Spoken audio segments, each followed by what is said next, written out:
তো একটা জিনিস আমার মাথায় কোনো রকমই কাজ করতেছে না বা কাজ করে না। সেই বিষয়টা হলো যে আপনার এত ওয়াজ শোনেন, এত বয়ান শোনেন, তারপরও কেন আপনাদের মাথায় ঢোকে না বা কেন বোঝেন না? আচ্ছা, একটা জিনিস আপনি চিন্তা করেন তো, আপনি যে বিছানায় শোন, ওই বিছানায় যদি একটা সাপ থুয়ে দেওয়া হয় বা একটা সাপ যদি ওই বিছানায় ছাড়া হয়, তখন আপনি কি ঘুমাইতে পারবেন? আপনার অনুভবটা তখন কেমন হবে? আপনার কাছে কেমন লাগবে? আপনি কি থাকতে পারবেন? একটা সাপ যদি আপনার বিছানায় থাকে, আপনি থাকতে পারবেন? পারবেন না।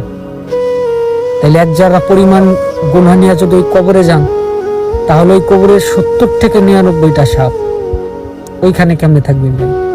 এই জিনিসটা ফিকির করেন, আপনারা ভাবতে শিখেন ভাই। ভাবেন, চিন্তা করেন যে আসলে কতটা ভুল করতেছি বা কি করতেছি।